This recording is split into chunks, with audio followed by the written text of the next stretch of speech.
Greetings, everyone. Dale Parrish, COS Today host, along with my co-host, Mr. Ken Kashuba. Hi, Ken. Hi, Dale.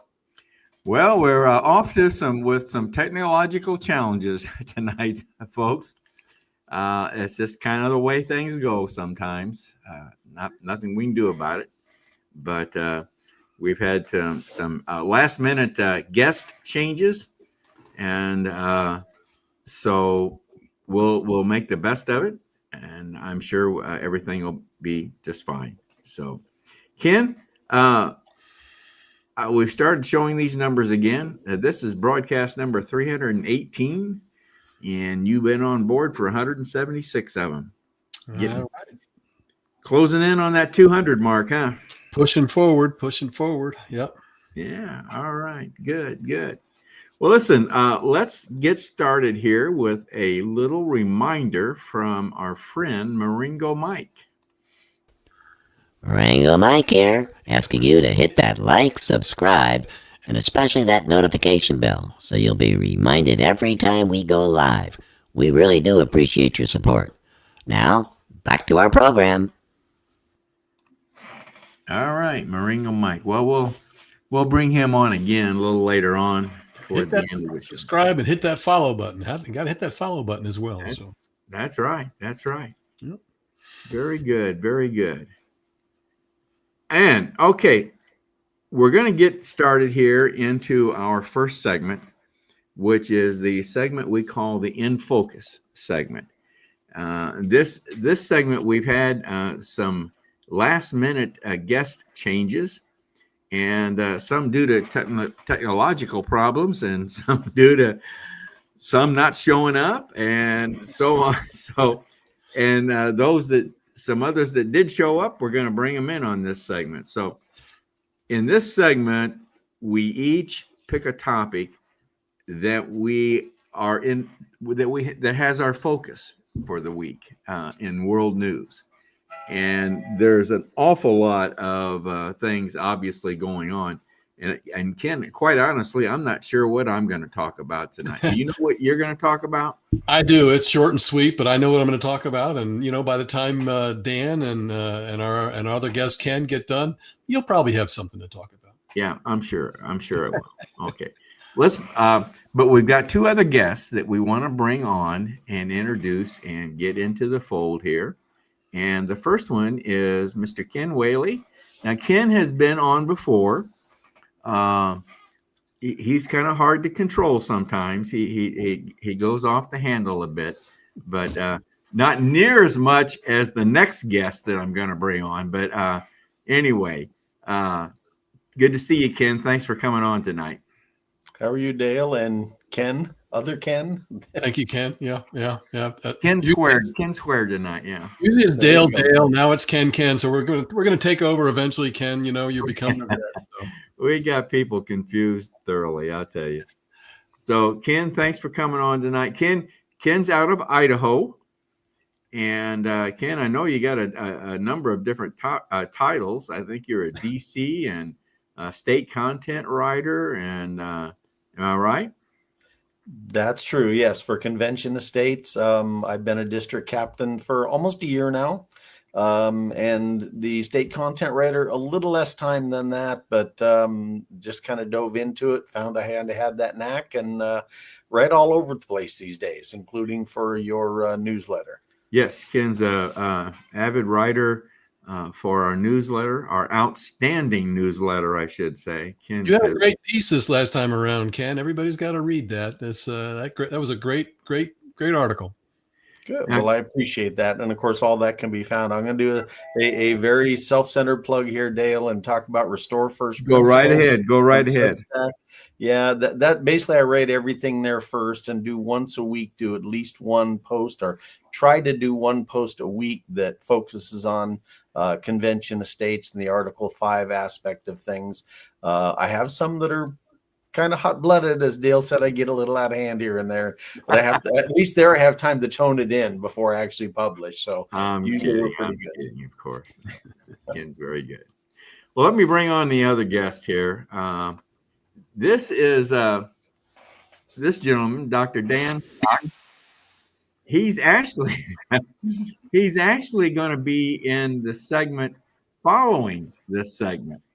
And I asked all of our participants to come into the studio 15 minutes earlier, and Dan dutifully came in at 6:45. And this so happens we had an opening, and he agreed to participate in this segment too. So, folks, you're going to get a double dose of Dr. Dan Stock tonight. So, Dale, we a couple. Well, I mean, what was it? Was it a week ago or 2 weeks ago that we had? We were graced with two females that obviously we found out that the challenge was that the two females on the program basically left us little time to finish anything else. So the challenge tonight is to have these two gentlemen see if we can compete with that.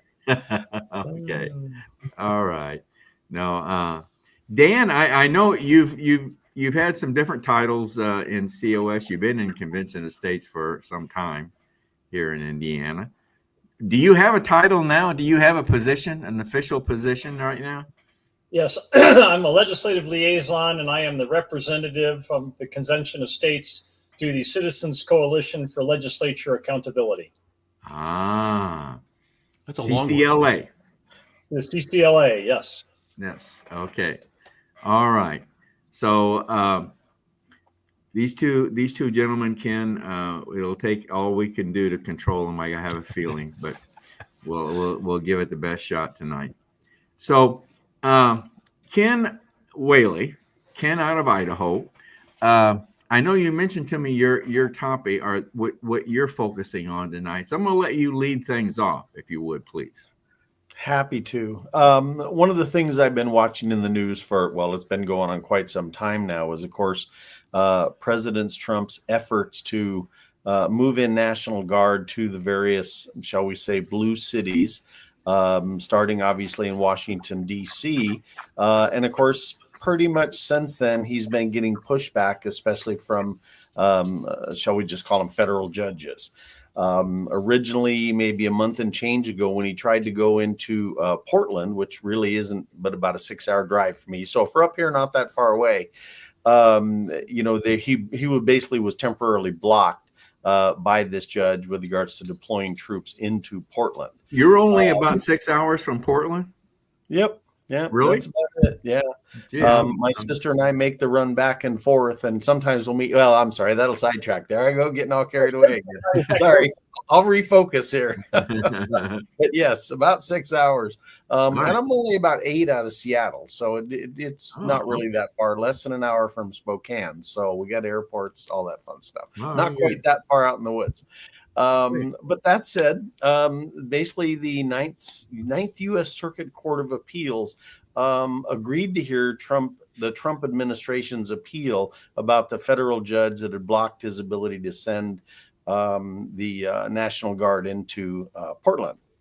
So they heard that on Monday, which obviously is today, and basically ruled that Trump can indeed deploy Oregon National Guard troops. Now, that was a specific thing that caught my attention. Only Oregon National Guard troops into the city of Portland. Reason that caught my attention is some of the earlier attempts by some of the blue city mayors and the like were able to get judges to agree to not let in-state National Guard come into their own cities. Well, then Trump, he's a pretty sharp guy, always working the wheel, said, okay, well, I'll bring guys from other states in. Well, in this case, they got approval to actually bring in Oregon National Guard troops, and basically just winning a significant victory within the Trump administration in an effort to be able to send federal forces into these Democratic-led cities, despite all the setbacks and appeals and everything that's been going on that way. Excuse me. So it's been quite a battle. I'm sure we've all seen the news reports, the protesters, just specifically around the ICE facilities and their whole push to round up, gather people that are here illegally within the country, this type of thing. And it all kind of ties together. That's its own story. But I was just really happy to see that finally a federal judge, the U.S. the Ninth Circuit Court of Appeals, which always has been a very left-leaning circuit. It has. Always has been very much so. So I was surprised at that. I really was. But they finally did do something. I'll say this: did do something right, and followed basically constitutional precedent for a president to be able to take these kind of actions. Numerous situations throughout history where presidents took these kind of actions when there was civil unrest in an attempt to basically quell the danger and quote make safe a given area that was in danger of having real troubles. And like I say, I was really glad to hear that today, and it just struck me as something I wanted to put out there and give a big thumbs up for the Ninth U.S. Circuit Court, because normally they don't agree this way at all. They've got a very long history of leaning left, and even in very specific situations where they shouldn't have. Right. And most of those went onto the Supreme Court and they were eventually overturned. But in this case, it didn't have to go there, at least in this situation in Portland. There obviously are other circumstances in other cities. Chicago will be the next one that I think that'll go there. And it will probably end up going to the Supreme Court. And on a positive note there, and then I'll wrap up, which, I tend to keep going. I think there's been a kind of an agreement, as it were, within the Supreme Court, at least from the conservative side, that they hear these cases on an emergency basis. The idea being otherwise they can take years to work their way up through the court system. And let's face it, then Trump's no longer in office, and some of these things may never happen. And in the meantime, he can't do the things that he and his administration have focused on trying to do. Ken, I'm gonna tag on to what you're talking about there, because Ken was right. This is one of my topics that I've been focusing on this week, and that's the crime in the cities, and what Trump is doing with the National Guard and reserves and so forth. I think is great. I think it's needed. I think it's an excellent move. And I think it's what most people want to see happen as far as cleaning up crime in many of these cities. My question is, and I'm asking if you've heard anything on this or saw anything on this, what's the ultimate goal? What's the end run? I don't think it's leaving National Guard troops in a city forever. What is the end game? What's ultimately needs to happen? Well, I think as much as anything, the Washington, D.C. prime example would have taken about 20 days or so, where they went through a 3-week span without a single murder in a place that had murders literally every night.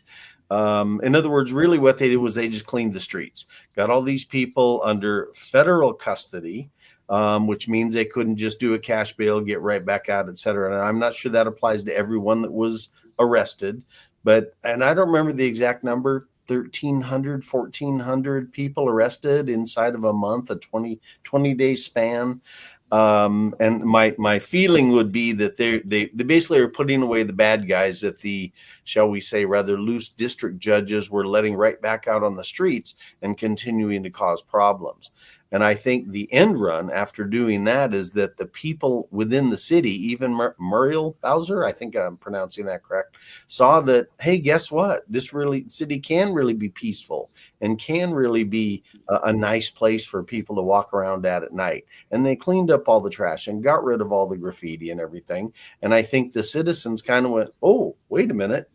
It doesn't have to be this bad. And I kind of think that's Trump's end goal that way. He knows, one, he won't be here forever, and two, crime is crime. It happens everywhere, even in the best of cities, even here in the middle of the woods in North Idaho. We get some strange things go on. But I think his goal is to show that it's very possible to have control of the city and not have so much crime and death, destruction. Well, I think it is too. And I either I'm missing it or it's not being talked about quite yet. it does seem to me that the part of the end goal, or the end game, whatever I'm trying to say there, is that you get the city cleaned up, and then the people need to take control here. And the local police force needs to take control, and the local administration needs to take control. It just seems to me, in order to now it's been cleaned up. Now we need to maintain it and not let this happen again. And I certainly I don't think the people would go for National Guard troops being posted in their city forever. And I agree. I think you hit the nail on the head too, just as an extension of what I was saying, that as people see that it really is possible to have a peaceful, safe city to live in, they're going to say, well, wait a minute, we've had all these people in charge, Democrats as a general rule, and they haven't been taking care of us. I mean, they've been letting this crime happen. And my hope is that part of the end goal is the people will see this and vote differently when the next elections come up. I see this as you talking about the COS perspective. I see this as self-governance. There you go. Yeah. This is an example. Of course, that would help a lot. Yes. Self-governance. But when you think about how few people even get involved in elections, even if all it did was get people to realize, well, yeah, my voice can make a difference and get involved. I know here in North Idaho, we have like 10 to 12% voter turnout population versus the people that come out and vote. And that's just heartbreaking as far as terrible. I'm concerned. Yeah. Absolutely it is. So. Well, see, folks, I told you he was hard to control. So, Ken, are you done now, Ken? Okay, I'll be quiet. I participated in that, so I take part of the blame. So, okay, Dr. Dan, tell us what's on your mind, bud.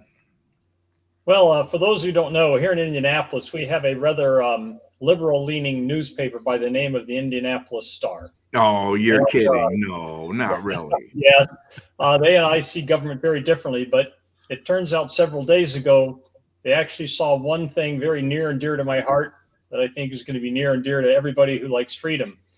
And that is the Indianapolis Star actually published an editorial supporting the Citizens Coalition for Legislature Accountability and indicating that the proper solution to our dysfunctioning legislatures was to actually change the way the legislature works and its internal rules so that it becomes accountable to its constituency and then will allow us to protect them from the lobbyists who assault them on a daily basis with financial coercion. Now, Dan, I think you kind of play a pretty important role in this effort. Am I correct?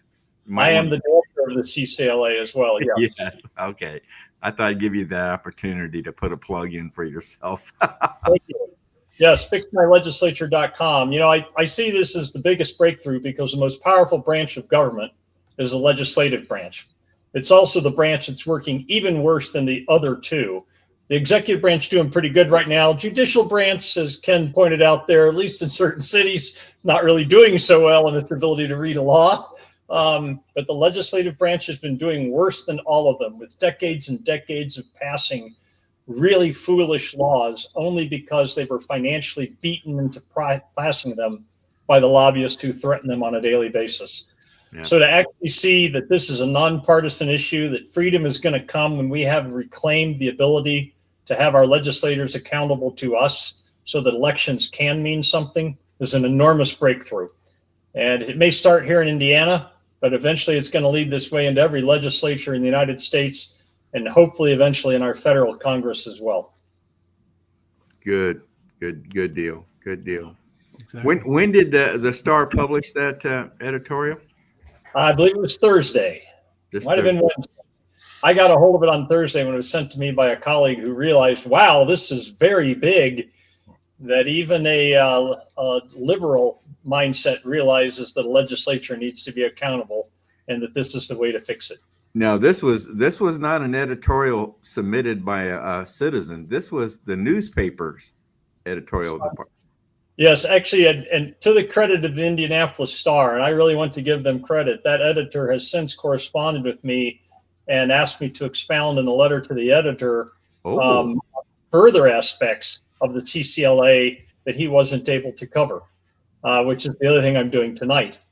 As everybody realizes that freedom is nonpartisan, and that, hey, Indianapolis Star, you may think of them as being more liberal than I am or you are, but that doesn't mean they necessarily hate freedom and can't think of how to bring it about. And so, yes, but this was their own spontaneous idea. This is nothing that I talked with them and talked them into. That is, I think, the thing that's biggest in my mind. I know I saw you just this past Saturday at we had our strategy meeting for Convention of States here in Indiana, and both Dan and I were present at that, and I know you were talking about that editorial last Saturday, so it's still on your mind. And there's a lot of clouds in my shoes right now. Good for you, bud. Good for you. I know proving once again that if we keep at it and you keep getting the message out, sometimes it can slip through a crack and actually make a difference.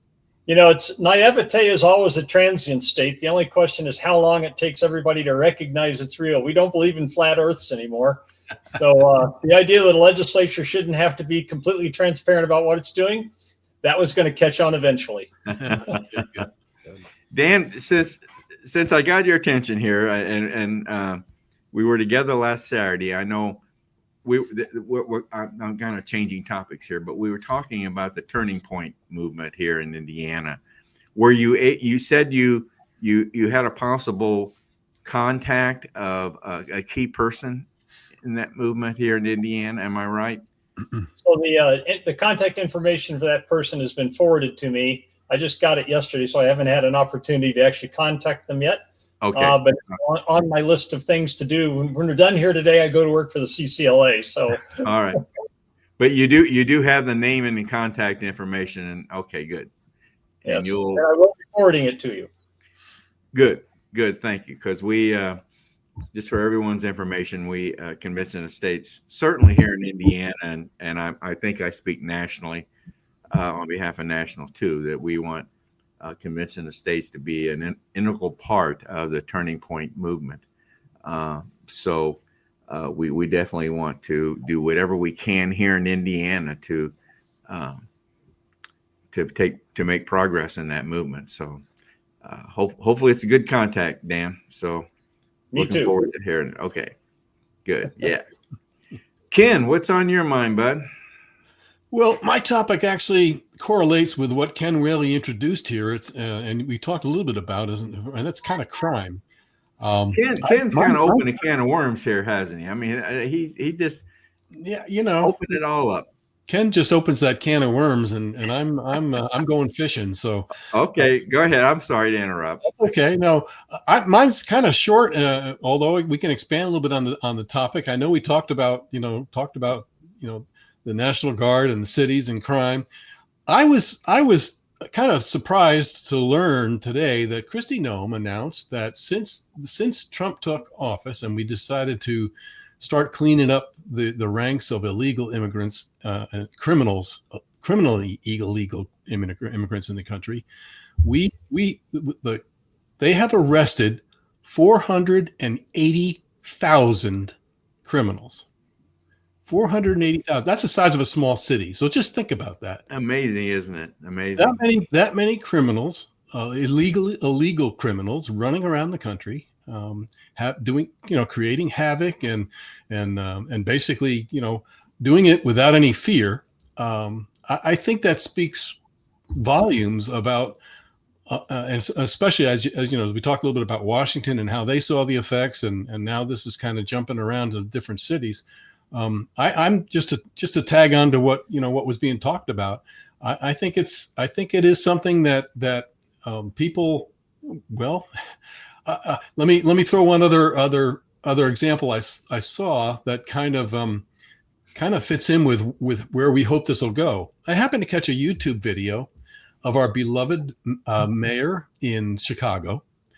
And the YouTube video showed him. He sat in this. It was a view from above, and bulletproof glass, and all the citizens that wanted to address the mayor were well above him behind this bulletproof glass. And he sat down there in front of, behind his desk. He had 2 American flags on the far corners of the desk. And honestly, I don't know the origin of the other 2 flags that were behind him. They weren't American flags. Anyway, it was kind of a view that really kind of took me back to the Biden address when he stood in front of that big red and black background and gave his speech. It kind of gave me that impression. And let me tell you, there was a middle-aged black woman who took to the microphone and literally shred him apart and said that we're coming for the seats. We're coming for your seats because this is disgusting. We're coming for your seats. So that's the kind of reaction I think this whole thing Trump wants to see this lead to. The people finally get the muster up to stand in front of these people and say, we're coming for you. This has got to change. I think I've seen that lady on camera before. I'm telling you, powerful, very powerful. She laid into him, threw down the mic, dropped the mic and walked off stage. And he was completely silent. There was never any type of response, but it was the whole picture of this thing. If you go to YouTube and Google it, I'm sure you'll get a good look and get to see it. I was just impressed. She just went down a list of things, left and right, and basically shot him full of holes. And even through the bulletproof glass, she was able to do it. So just with words, she was able to put him in his place. And hopefully the rest of Chicago will finally, let's face it, they didn't have such a good one that they replaced with him, but they certainly didn't do any good. So hopefully they turn the page and they actually put in some people that are willing to serve the people and actually be a true mayor. Yeah. So that's my rant for the night. Go ahead, Dan. Sorry.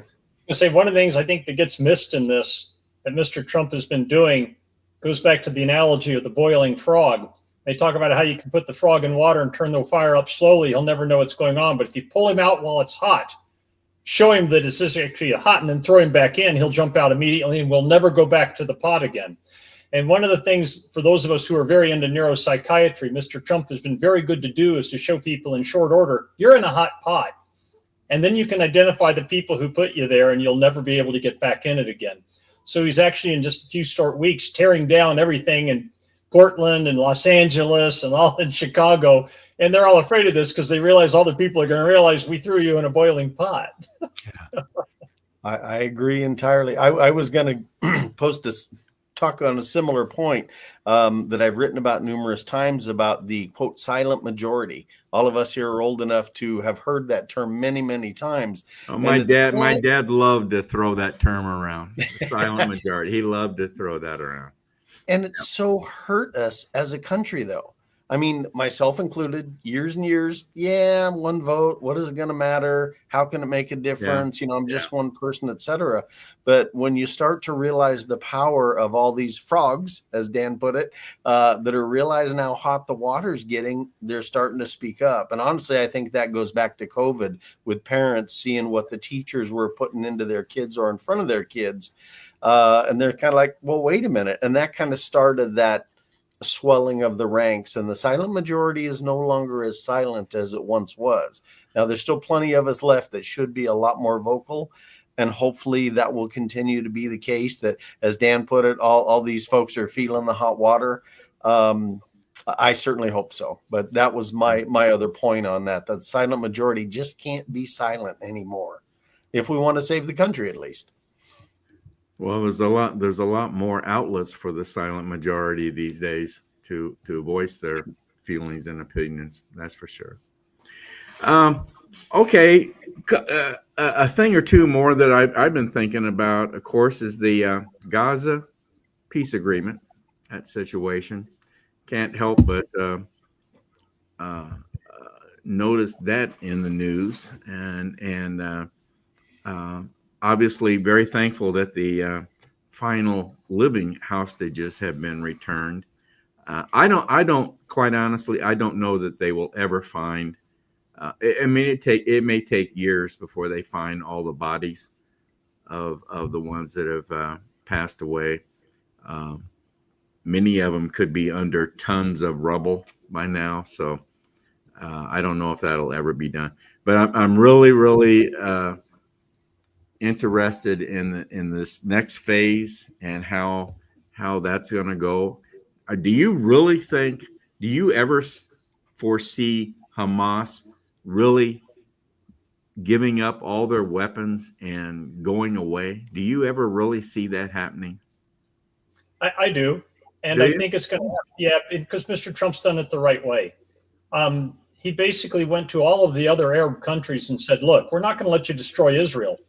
On the other hand, we're not going to let Israel destroy you either. After all, when they went into Qatar and bombed that, he made them publicly apologize to Qatar and told Qatar, we'll got your back so they can't do it. That took away all of the support because he'd already taken away Iran's support for Hamas. And then it was very easy after he had taken away any shield to say, look, now it's carrot and stick. You can leave on your own accord and you can be alive, or you can die staying here trying to do this. But what you want to happen is not going to happen. And I'm even going to make it so there can be a Palestinian state in the future as long as you're not part of it. And now even the Palestinian people won't want them. That's why they're having fights with all the other clans there right now. So I do think that he has used the psychiatry of his position as a presidency in the most masterful way that one could imagine in the Middle East. He has done every single thing properly. Has done exactly right. I think Hamas has nowhere to go.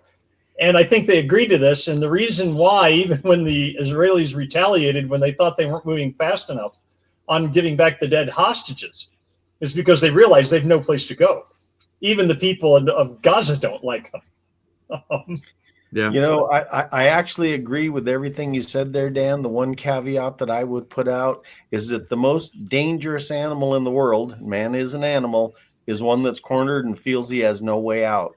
And for years, the Hamas government, I use that term loosely with them, has been teaching the kids and the population Israel is bad, kill every Israeli, the minute you see him, etc. I think it's going to take a while to overcome the years of that training, for lack of a better way to put it. But I agree with you. The way Trump went about it and brought all the other Middle Eastern nations and countries in first, absolutely put them in that corner. But that's the most dangerous place to find any animal. And when that animal realizes I have no way out and they don't want to give up, that's when they're most dangerous. That's my only fear about this whole thing. Is he doing the same thing when it comes to Russia and the Ukraine war? Is he doing the same thing? Gradually, yes. Russia's like, it's easy to convince Hamas you've no way out. Yeah. They're a small organization. They were always dependent upon the income from Iran. They could never do anything on their own. These guys, I think, have already realized, look, this is done for. If we get out of here alive, we're probably good. It's going to be much harder to convince Russia of that. Russia's going to have to feel a lot more pain before they realize, hey, it's greener to go the other direction. Same thing with China. But I would also, Ken made another good point that I think we should recognize this thing moves forward in Gaza. Just because we've got the people in Gaza to recognize that Hamas is not their good thing, that doesn't mean we've taught them how to run themselves in an independent country. They probably want to learn it. I think they've got more hope for it than they ever had, but it's a skill. The United States has had much more practice learning this skill. Look how long it's taken Iraq just to get to the point where they're at, and they're far from good at it. Yeah. So we're going to have to be patient. It may be that Hamas is gone. That doesn't mean Gaza is going to be a democratic stronghold overnight and that the radicalization is going to be gone. Yeah. It's going to take a while for that lesson to sink in. I agree. One last topic is we're just about out of time for this segment, but we got to talk about the shutdown. And that's obviously big news every day. How much longer do you think it's going to last? What do you think? I think they're first of all they're too busy doing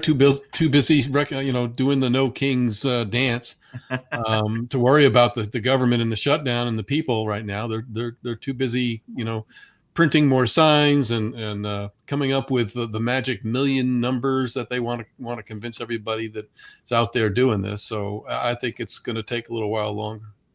I suspect not much longer personally. Because they're probably already starting to read their polls and people are realizing that the No Kings protest is a paid-for protest. It's not popular. they're going to recognize that nobody thinks that holding the government hostage is the same as having a calm debate that solves problems. They're beginning to recognize these histrionic behaviors for what they were. It wasn't smart when the Republicans did it. It looks even dumber when you're doing it than the reasons the Democrats are doing it.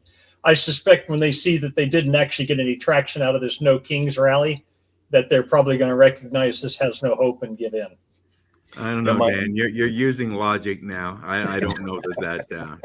You beat me to the punch with that, Dale, because I agree. There's no logic that Schumer's using. He's another one of those cornered animals with AOC talking about primarying him next fall. Yeah. He's just afraid that his 50, 60 years in government is going to come to an end. He'll lose all his power, his strength, etc.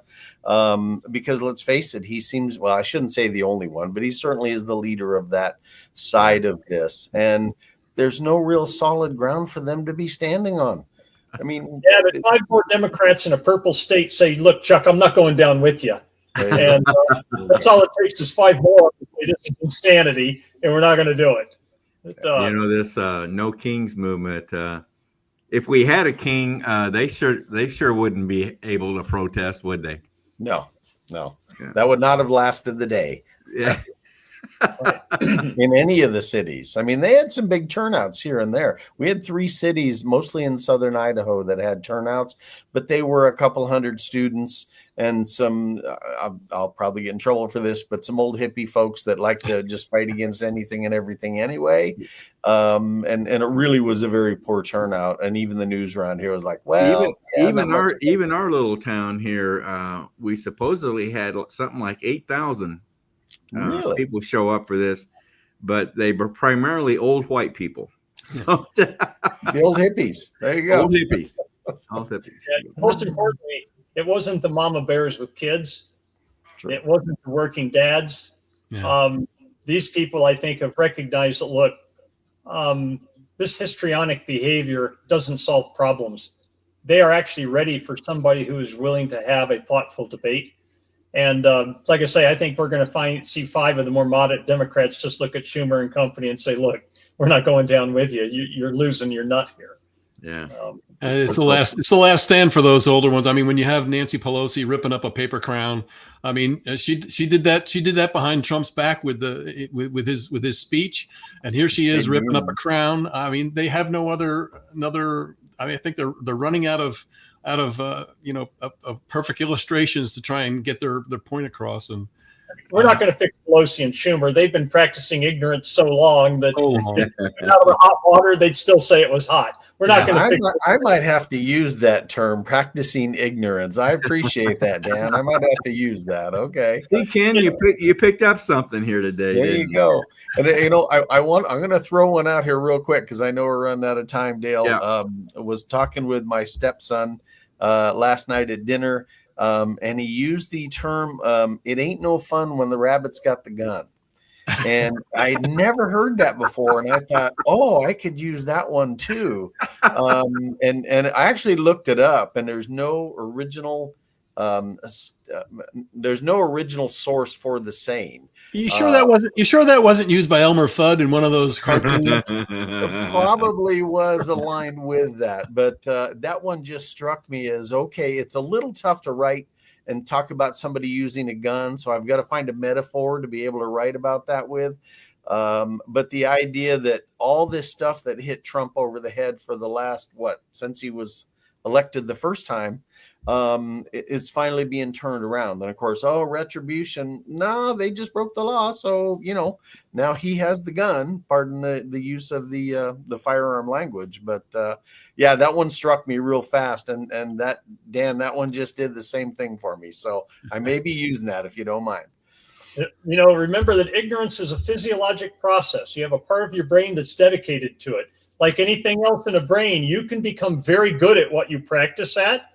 And let's face it, Nancy Pelosi could probably ignore the elephant in the room and the elephant standing on her foot because she's developed the powers of ignorance that greatly. So, I think she has many times, actually. Yes, especially in the last few years. It wouldn't bother her until it raided the ice cream in her freezer. That would get it. There you go. There you go. All right, we'll wrap it up on that note. That's a wrap tonight. So, Ken and Dan, thank you very much. And Dan, don't go away. We're going to be bringing you right back here very shortly. All right. My pleasure. All right, Thank you, thanks. Dale and Ken. Take care. Thanks, Ken. Take care, Thanks, Ken. Ken and Dan. Well, that was another good segment, Ken. I tell you. Always entertaining, and I think that one was certainly one that will go down in the books as Yeah, being. and that one wasn't planned. Quite honestly, or Well, at least the there's- guest. There's proof, Dale, that sometimes just the unscripted and just wing it sometimes just happens. Nah. Yeah. I'm a control guy. I like. I know. Know about this, but anyway, that turned out very good. So we'll be bringing Dan right back on here very, very shortly. We want to talk about we've been talking to Dan about RFK and the Make America Healthy Again movement that RFK is leading, and Dan's already presented us two of the 4 episodes that we have planned on this topic. And we're going to, Dan's going to come right back on here and give us the 3rd episode.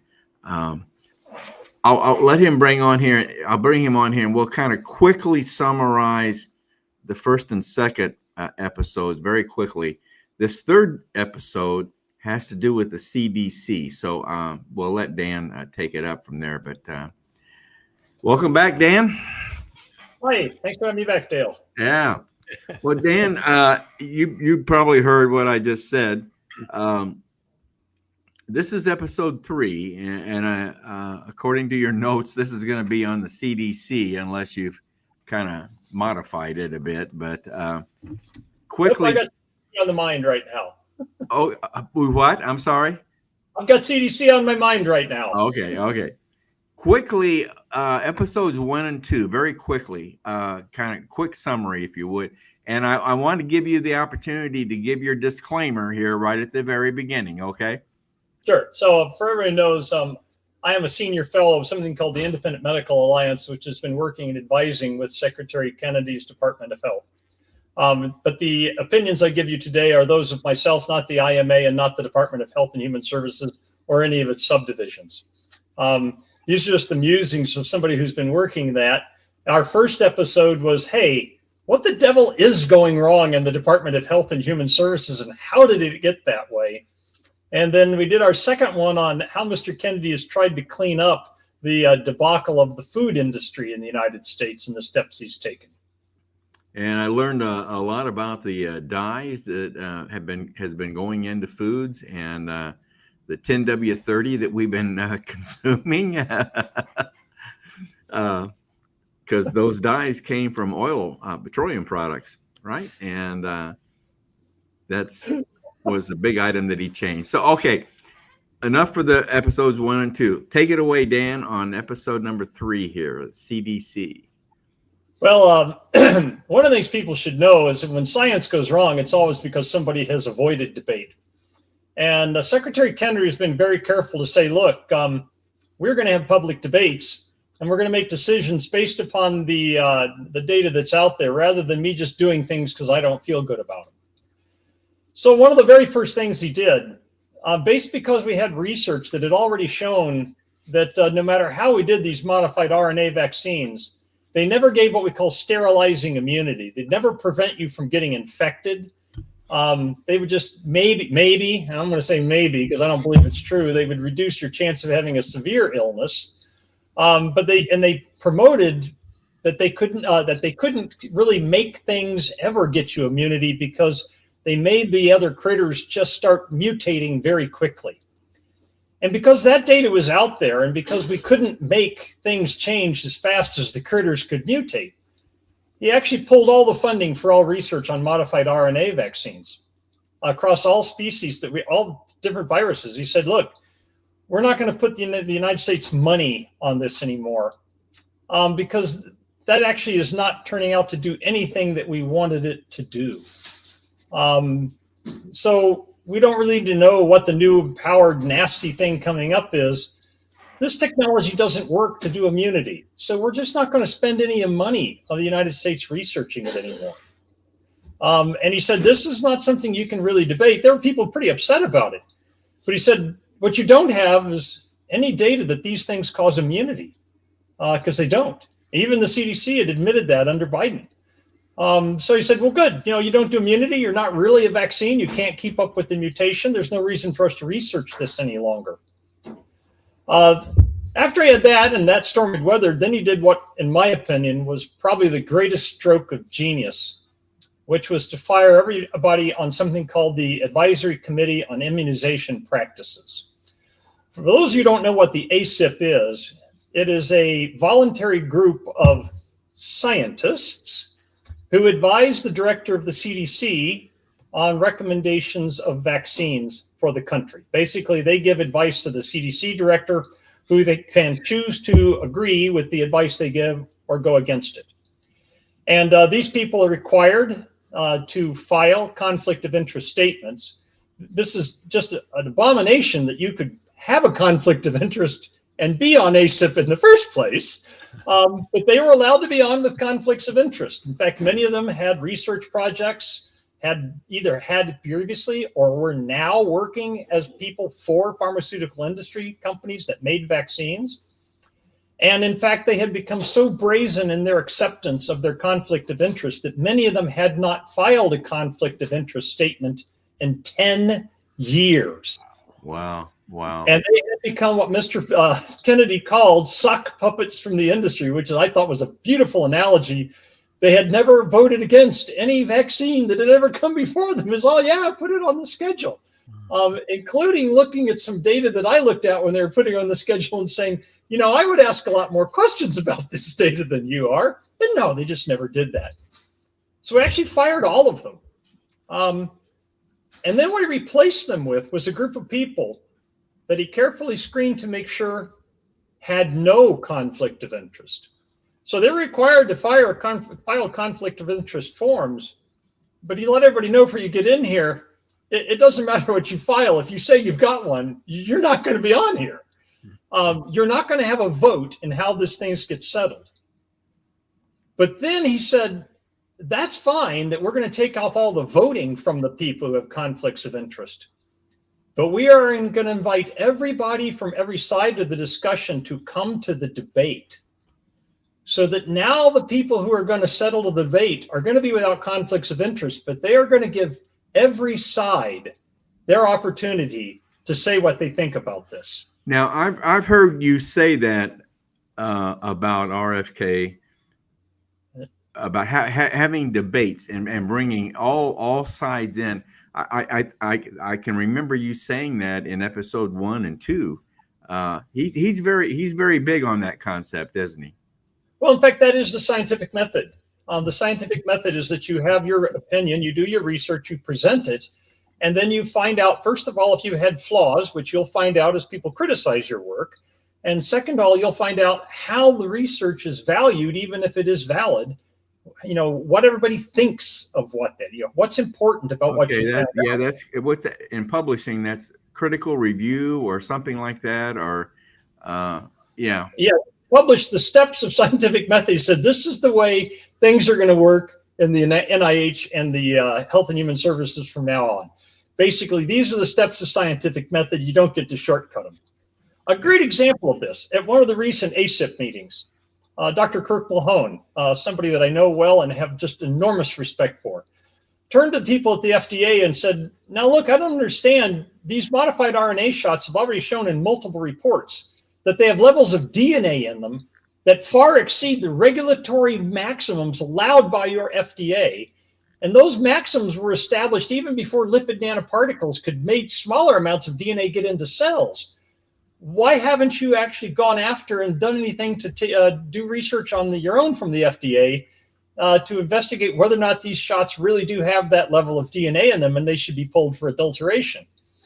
And what was really amazing is that they then turned to the FDA person and said, all right, this is your time to comment. And that person stumbled badly with the, oh, well, we've thought about maybe we should we're thinking about doing that research. But even more amazing was after that, they turned to the representatives who were there from Pfizer and Moderna, who were invited to come to this debate, and said, the floor is now yours. They didn't say anything, but they had their chance in the debate. And this has become the hallmark of the Health and Human Services under Secretary Kennedy, that, look, the people making the decisions will not have conflicts of interest, but they will hear from all sides. And then I think after establishing this ACIP group, then he decided that, hey, this has to go the final mile, which is we're now not only going to look at things that are coming for future approval, but we're going to go back and look at things in the past now that we have an ACIP committee that does not have anybody who has got a conflict of interest making the decision. And in that regard, he wanted to empower a working group of the ACIP to look at all of the COVID vaccines.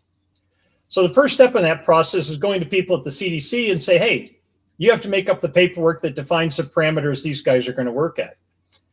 And the guys at the CDC who decided to make up that document continued to make up the document with the limitation that the working group could only consider the data that the CDC gave them. They would not let them go get their own research from other things. So they're trying to limit the debate to only the things we want to be the debate on. And as this came down, Mr. Kennedy actually went to the director of the CDC, Susan Menares, and said, look, I've pushed these guys' buttons long enough to get this done. They keep dragging their feet and they're not doing it. They need to be fired because they're not doing their job. And I told them they had to get this document drawn up and it had to have open input of data in it.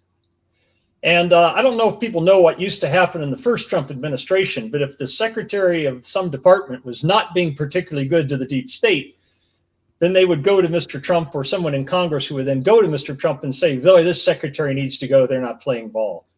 So, of course, CDC Director Menares played the card that had worked in the first administration, went to Senator Bill Cassidy, made a complaint about Senator Kennedy, which was actually jumping over the chain of command. This is something that she would not be allowed to do because Mr. Kennedy is her boss.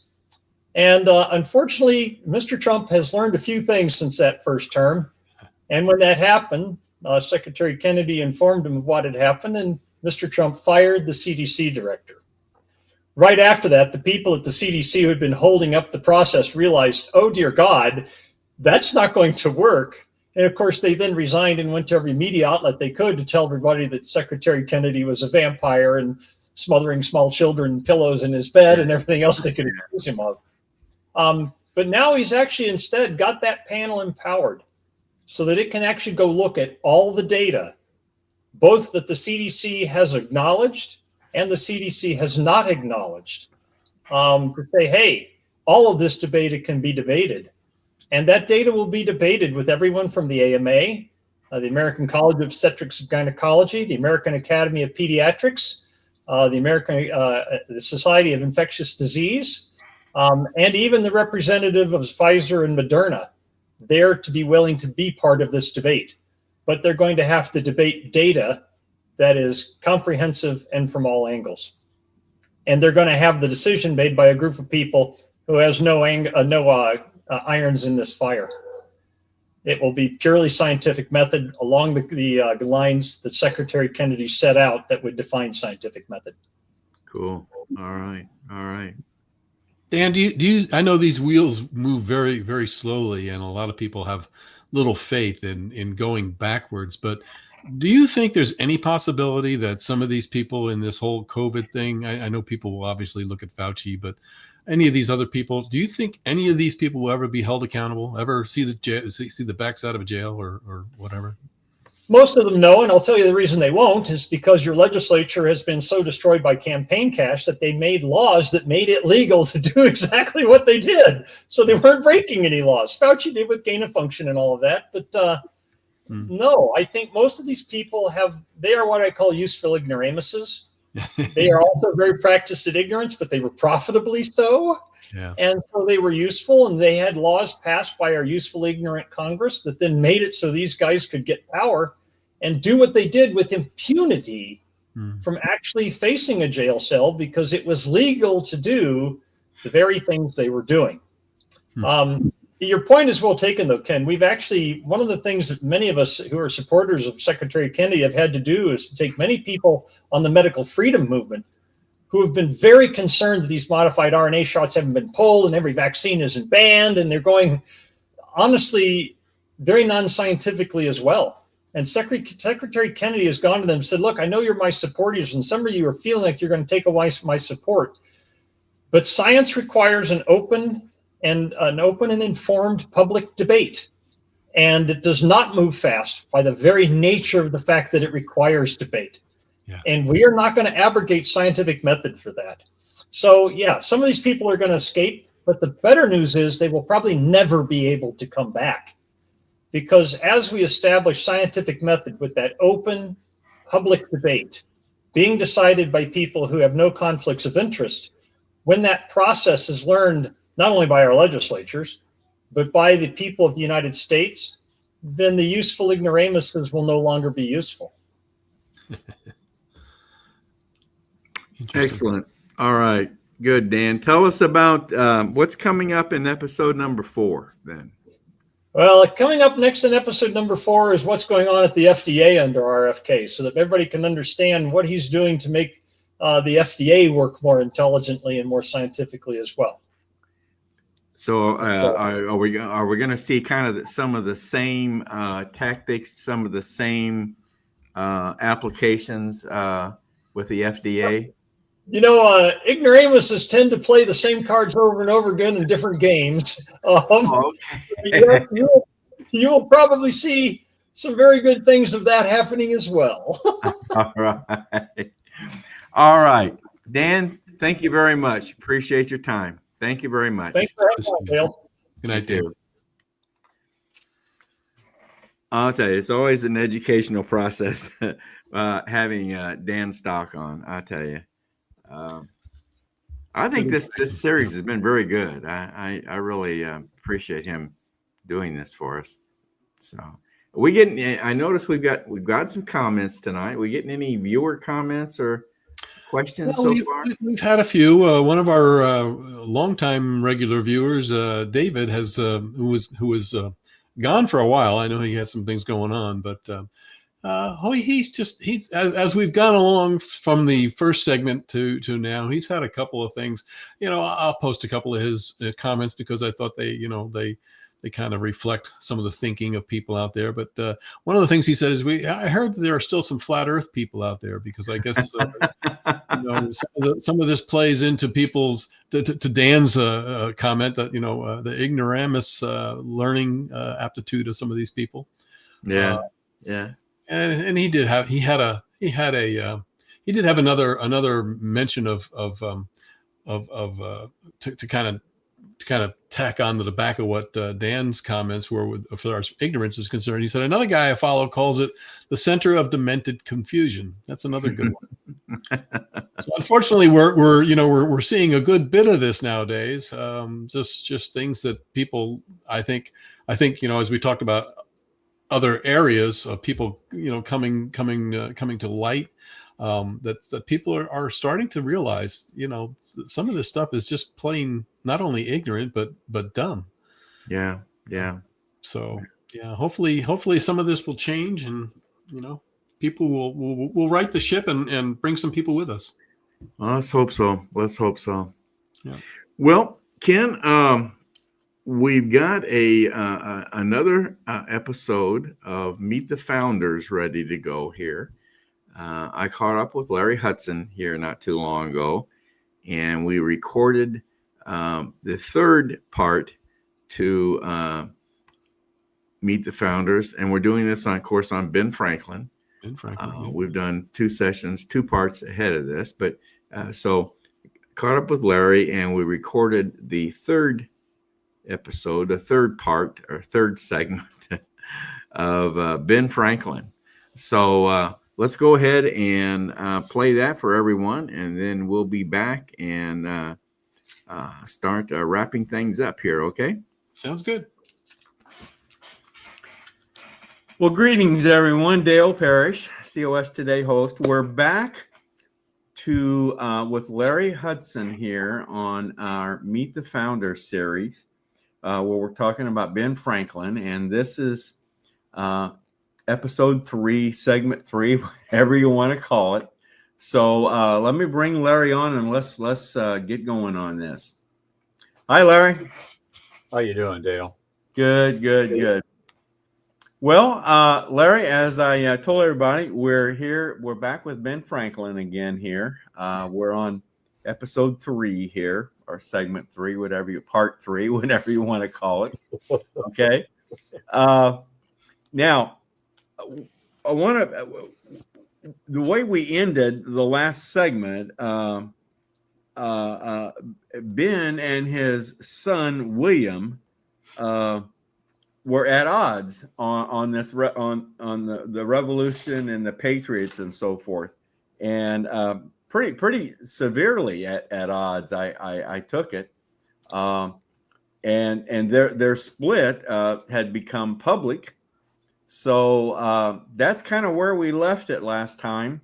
So you want to pick it up from that point on? Yeah, I think that's a good place, Dale. I don't want to repeat, but I want to make sure everybody's up to the same point that we are. You know, I think I should remind everybody that Ben Franklin was an ardent loyalist early on. Okay, but in the 10 or so years leading up to the Revolutionary War, 1776 time frame.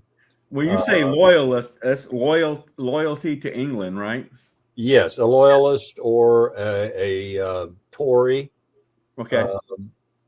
You might call him a monarchist. I think he'll become a monarchist and then he'll become a patriot. Okay. His loyalties are to the crown. Last of all, he hates Parliament, but he has an affinity for the royal crown, and eventually he departs and is a patriot. Okay. Yeah, and he obviously he reaches a point at some point by the time we get to 1776 where he feels there's no way we cannot separate from the mother country, and he expected that his son, William, would be persuaded to do likewise, but that's just not the case. And his break with his father is really never repaired. You might recall William, an illegitimate son, right, was what turns out to be the last royal, that is appointed by the crown, governor of New Jersey. Yes. Ultimately jailed initially by the colonial militiamen and eventually by the Provisional Congress of New Jersey for a period that winds up being almost 3 years, 2 years and 8 months, as I recall. And there's even the possibility that he could hang for his actions. He apparently revealed patriot activities to the British. I don't think they considered it spying, so I don't know that he was ever really in danger of hanging, but that was a possibility. His wife becomes ill during this period. He tries to get to see her. He even petitions General Washington to visit her during her illness. He's denied those visits, and the illness eventually took her life. And during this entire period, this almost 3-year period, Benjamin Franklin, his father, exerts no effort whatever to assist him in any way. Wow. He's eventually exchanged for another prisoner, whereupon he then departs for England, where he would live in exile really for the rest of his life. Is that right? Yeah. So he had to leave the country. He avoided hanging. Okay. Right. But so did he and his father Ben ever reconcile? Did they ever? No, they did not. he attempted on, I think, 2 occasions through letters to reestablish, their relationship. William did attempt Yes, it? yes. William attempted. Ben never did, ever. But William did attempt. He loved his father and he respected his father, and he knew that his father was really responsible for him getting as far along in life as he did, the governor of a colony. But he went on in the letter, one of the letters at least, to dash any hope for reconciliation. He proclaimed that he was proud to have acted from a strong sense of duty to his king and country, and that he would do it again if given the opportunity. And Ben simply would have no part of it. He even went so far as to cut William out of his will, saying, and I'll quote here, the part he acted against me in the late war, which is of public notoriety, will account for my leaving him no more of an estate than he endeavored to deprive me of. Wow. So in the end, William lost his family, lost his country, and Franklin lost his son. Yeah, that's really that's a tragedy. Yeah, I tell you, that's really hard. Franklin's personal life wasn't what you might be, what you wouldn't expect out of a person, like considering all that he accomplished in life. But it is what it is, I guess. That's really sad. So, all right, where are we headed next in the life of Ben Franklin? Well, let's remember that Franklin is 70 years old when we declared our independence in 1776. And up to that point in time, he's achieved really international fame. He's a printer, a well-known printer in the colonies. Everybody knows it. He's established printing houses in London. He's an inventor. He's a scientist of some repute, and he's a diplomat. He's done all of those things, and he's been in Congress.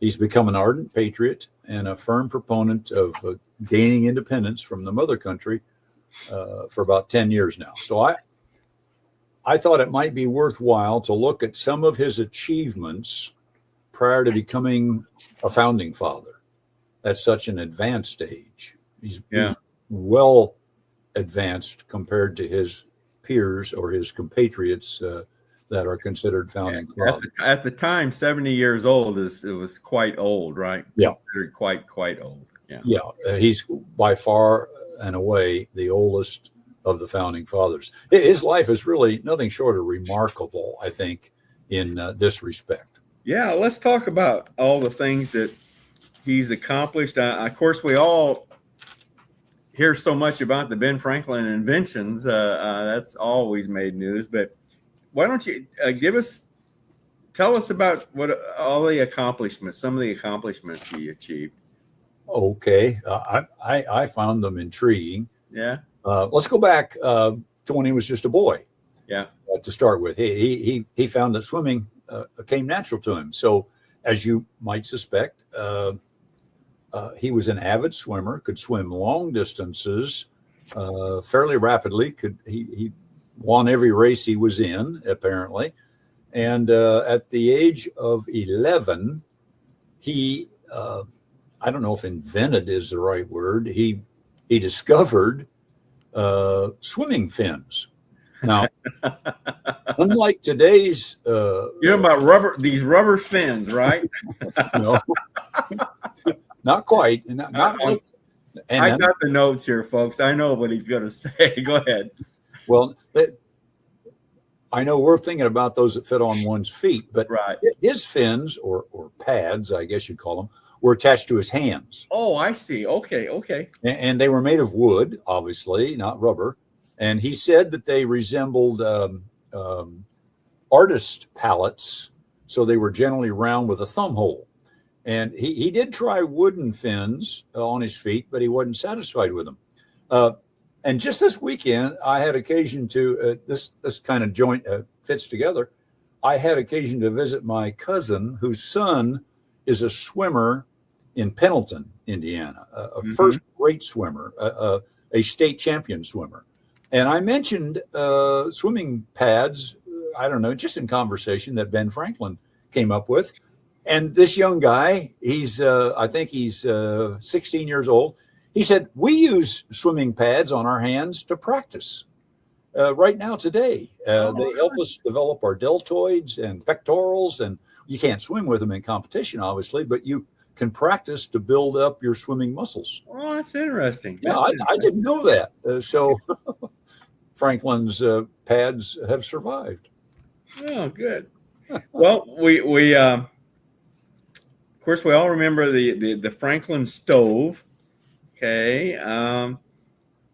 Also read where he invented the lightning rod. Is that correct? Yep. Yeah, on both counts. You're right, Dale. Okay. The stove was actually an improved fireplace. It just had a metal lined firebox, a series of air channels in the back, or ducts, holes, I guess you could say, channels that allowed the air to pass through, which resulted in better combustion, cleaner, more efficient burning, and better heat.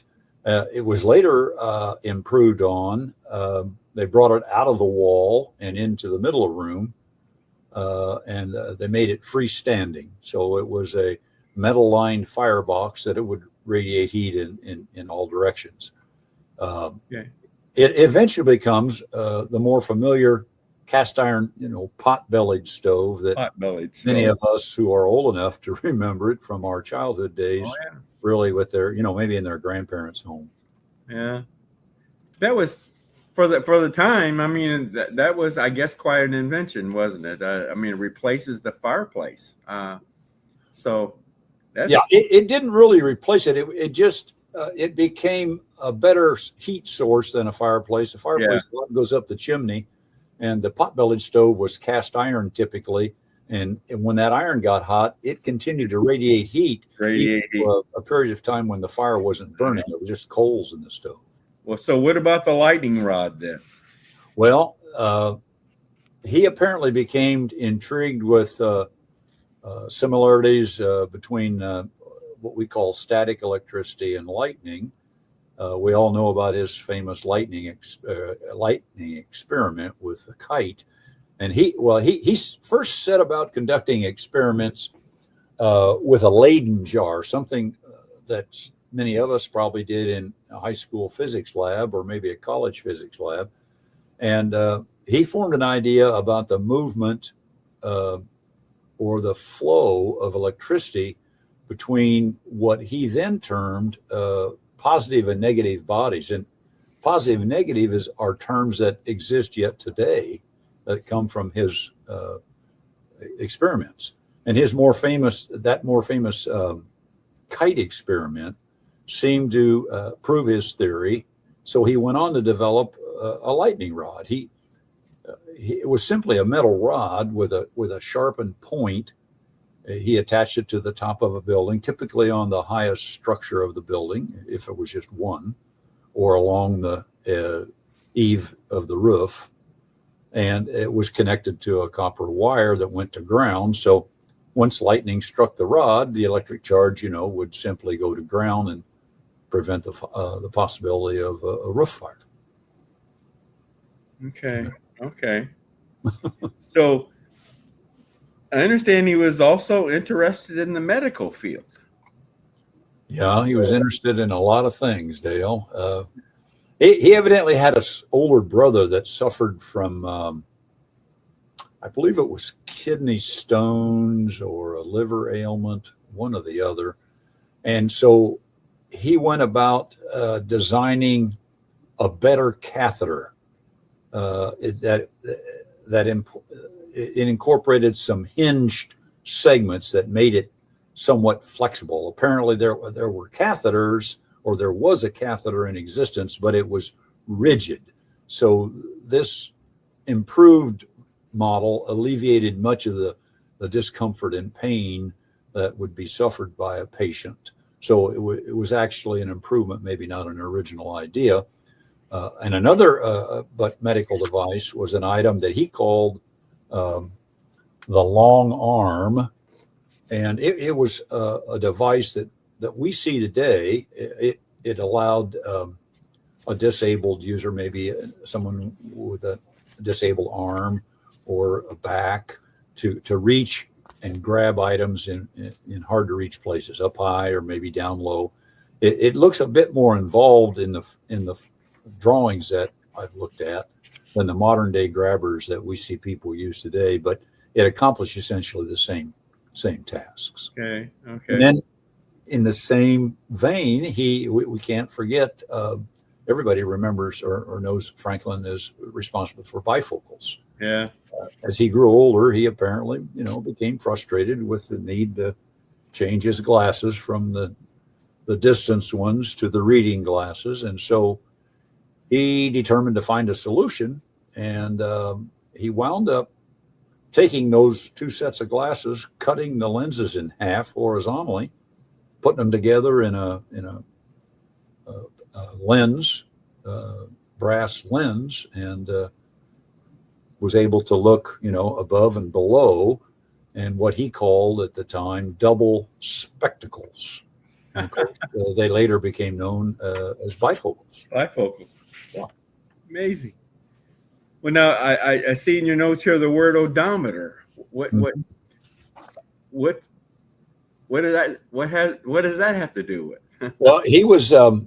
This came about, I guess, when he was postmaster, I think, of Philadelphia. He became postmaster of the colonies, the entire colonies. But I think this was while he was in Philadelphia. Anyway, he saw a need to measure distances between stops. And so he set about designing and actually constructed. There are some drawings that remain of a crude mileage indicator. He charted the distance between postal stations by putting this geared device to the rear wheel of one of his horse-drawn carriages. And I read one article that said for every 400 revolutions of his carriage wheel, that the gearing device would cause this device to click ahead an index mark, which would mean they had gone a mile. So somehow, he knew how long a mile was. He knew the circumference of his carriage wheel, and he managed to calculate the number of revolutions that carriage wheel would make in a mile, and constructed a device that could keep track of that and click off a mile when every mile was turned. Amazing. Yeah. Amazing. He also, as I recall, I don't think this went very far, but he is credited with creating a phonetic alphabet. I know you and I grew up with phonics when we were in school and learning to read. His phonetic alphabet consisted of 36 symbols that represented the full range of the English speech sounds. I think it ran into some problems. It was introduced in Europe and was used there for a time. I'm not sure exactly how they use it, and we never went on to use it to my knowledge, but he is credited with creating that phonetic alphabet nevertheless. Okay. We're winding down here time-wise, Larry. I'll tell you, the time flies talking with you. You know it. Let's get into music. He was involved in music, and let's kind of wrap it up there. Okay.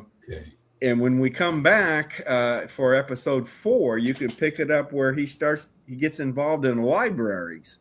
So yeah, things. There are some organizations, I guess, service organizations, if you will, that he either co-founded or worked to develop that exist today. I mean, let's wrap things up here on his music endeavors, and we'll pick it up next time on libraries. Okay. Yep. So you wanna learn about the harmonica? Yeah. What the heck's an harmonica? Well, it's a harmonica without the H. Oh, that's it, huh? No, not really. But anyway, while he was in England, evidently he was a diplomat there. Not sure what years now, 1750s, I think. He stopped by a university to take in a concert. Okay, and it featured a wine glass player, Okay. and this gent had arranged. I know you've seen this before. He arranged the wine glasses on a table. They filled them with a certain amount of water, tuned them by filling them with different quantities of water. Right. And then he played them by, rubbing the rim with his finger. Right. Well, Franklin is quoted to have said that he thought he could do a little better than that. It could be improved upon. So it took him a couple of years of experimentation while he's in England. He comes up with the glass harmonica, Armonica. And what it was a collection of different sized glass bowls. He actually had a glass blower blow him bowls of crystal of a specific diameter and shape. And then they had a hole bored in the bottom of them at a specific diameter that would fit on what looks like a broomstick. So he had, I think there were 37 bowls, if my memory serves, and they affixed them to this rotating shaft. And then he had a pulley on one end of the shaft that went down to a foot treadle. So by pumping the treadle, you spun the shaft with this foot pedal, and you could then wet your fingers, put them on the rotating bowls, both hands, and he was able to coax out musical chords and melodies that were apparently somewhat pleasing to the ear. I read that both Beethoven and Mozart were so impressed with the instrument, they wrote music for it. And Ben is reported to have said, the quote, "Of all my inventions, the glass harmonica has given me the greatest personal satisfaction." Amazing. There ought to be a picture somewhere of that, I guess. There is. I tried to get a copy of it, and I will endeavor, since we're coming back, maybe I'll open. Okay. If I can find it, I will open with it. I'm not sure that it's the original. I'm sure it's a replica. Yeah. But there. I think I saw in my looking, there are drawings of it. It's not a photograph. All right. Excellent. Very interesting. I was totally unaware of that. Yeah, me too. Very good. Yeah. Well, Larry, I'm sorry, man. We're out of time, but let's cut it off right there and wrap it up for this segment, or part 3, and we'll come back part 4. We'll come back and start off with a picture of an harmonica, hopefully, Well, and get into his endeavors with regard to libraries, and he's even got some other things he got involved in. So yeah, there's quite a bit. We'll keep going from that point on. Okay. You bet. All right, Larry. Thank you very much. As always, hope it's we're not too much in the weeds. I just find it interesting. Well, I think this is the part of Ben Franklin that we're most aware of, quite honestly. When we talk about Ben Franklin, we think about all the inventions involved. Yeah. Didn't know. I didn't know about some of these though. And you're right. You're educating me on that. That's for sure. All right, Larry. Thank you very much, bud. Okay. Well, that wraps us up on part 3 here of Ben Franklin with Larry Hudson. Larry does a great job on this. So we will be back soon with part 4. And I hope you all are enjoying this part on Meet the Founders on Ben Franklin with Larry Hudson. Thank you.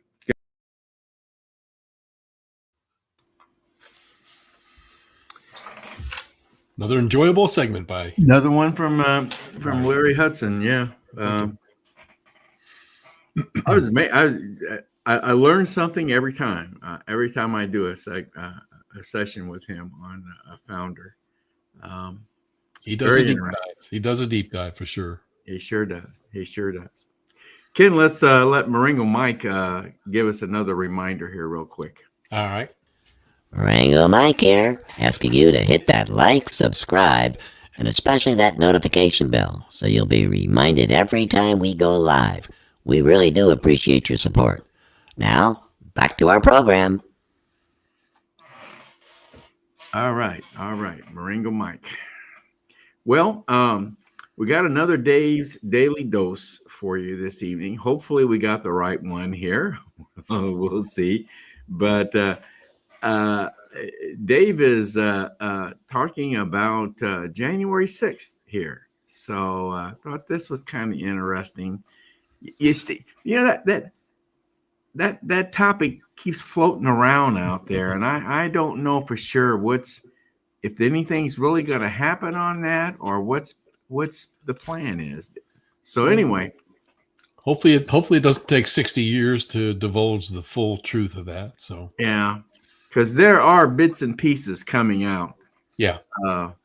That we weren't aware of so much, like the number of federal agents involved that day. We knew there were some, but didn't know there were that many of them. So yeah. And we have Nancy Pelosi out there just recently saying, "Oh no, I never turned down the National Guard." Well, we all know that's false. She's on tape as admitting to that. Yeah. So I mean, all these people that forget what video does and can be pulled back up again. All right, here's Dave's Daily Dose. All right.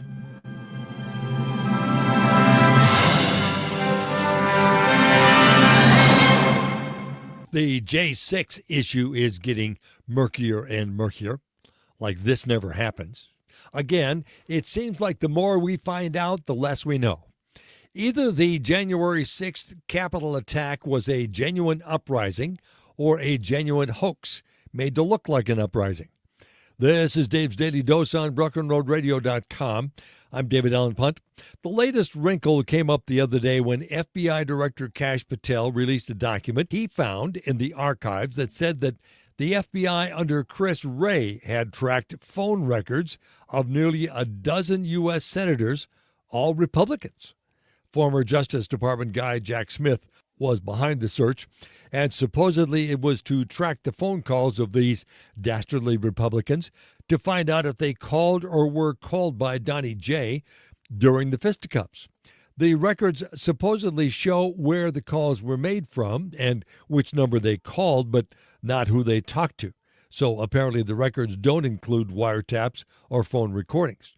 Just as a simple aside, part of my little mystery shopping experience could include my getting wired up with recording gear and having conversations with people who are not aware they're being recorded. The jobs pay pretty well, but the missus says I'm not allowed to get into that side of the business.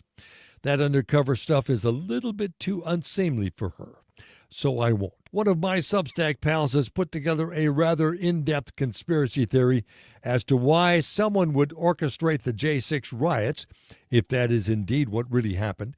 Documents released a week or so ago revealed that supposedly 276 FBI agents were circulating in the crowd in plain clothes, no badges or uniforms. Wonder why they were doing that, if they were doing that. Why? Could be that they were trying to stir up stuff and cause what looked like a riot at a specific time down to the minute. The minute was when then VP Mike Pence was certifying the 2020 election and entertaining challenges. The Constitution says that elections can be challenged if one congressional representative and one senator make formal challenges out loud. Then Congress studies the election results. The challenges were supposedly ready, but then a riot broke out and everybody had to run for the cellars. When the dust cleared, VP Mike certified the election, supposedly, and Uncle Joe was cleared to enter the Oval Office, supposedly.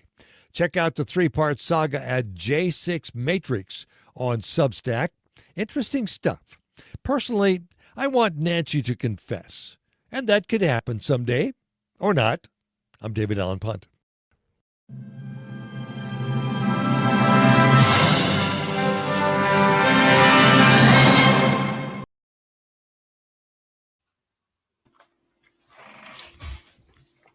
Well, I don't know. Maybe we'll be hearing more about this. I certainly hope so. Yeah. You know, it's when you talk about that many FBI agents circulating without their badges, and yet all we hear about today is how one side wants our ICE agents to be unmasked. Yet they are wearing their apparel and they have their badge on, but because they have a mask on, that makes them that we shouldn't trust them, or we don't know if they're there. So Right. hiding that many FBI agents throughout that, I don't know.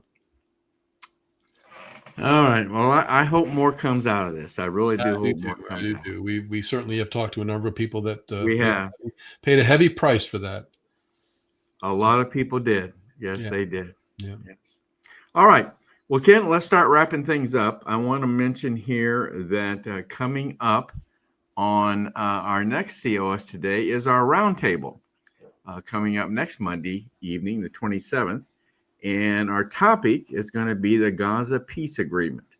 Now, this is where we will have a panel of COS leaders, all of us talking specifically about this particular topic, as opposed to our In Focus segment. So anyway, roundtable coming up next Monday evening, the topic being Gaza peace agreement. Okay. Following Monday will be into November, Ken, November 3rd. Do you know, I'm trying to think, I think it's November 2nd. We changed the clocks again. I believe it's November 2nd, isn't it? I believe it's around that time. Yeah. Mm-hmm. And so spring forward, fall back. So we're going to gain an hour's sleep this time. So anyway. Well, they always do so, but I never recognize an extra hour of sleep. It just never seems to, I don't know. I don't feel any different. Well, when you get older, let me put it that way, you will start feeling the difference. Yeah. Okay. I wouldn't like you. I never felt any different, but in the last few years, going to daylight savings and losing that hour I feel it, and could be my age. I mean, it takes me losing it is one thing, but gaining it, it always come back. I say, well, you know what? I'm gaining an hour. I'll just stay up another hour. Yeah, it doesn't work, All right.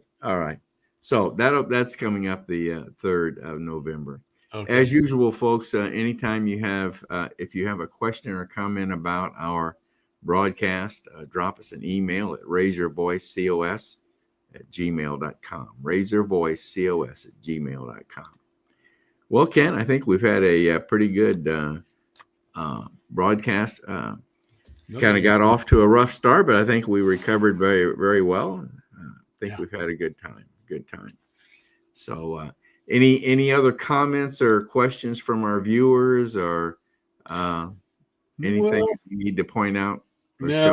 David left us with a comment. He's no longer on live, but I will show his final comment. It had to do with obviously we're talking about our great elected officials, and he said that my life makes yours possible was being addressed. In other words, speaking to him that it's to an elected official that my life makes yours possible, and then of course the one speaking told him, said he said I resent that, and the one speaking to him that said so do I.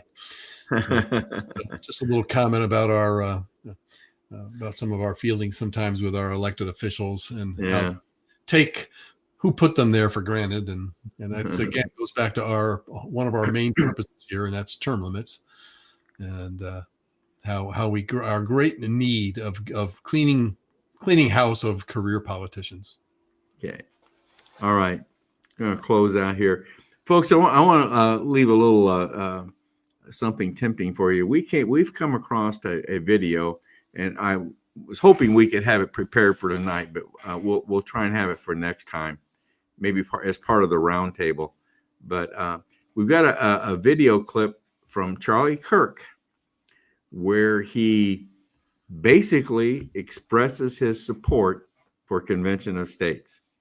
And we want to play that for you because I believe Convention of States and Turning Point USA, I think we're gonna play a role together. We're gonna help each other here. We're gonna certainly try to do that because I think we have proof here that Charlie Kirk certainly supported Convention of States, and I would assume that would mean the organization does too, but we'll have to find out. So hopefully we'll have that next time. Ken, do you think?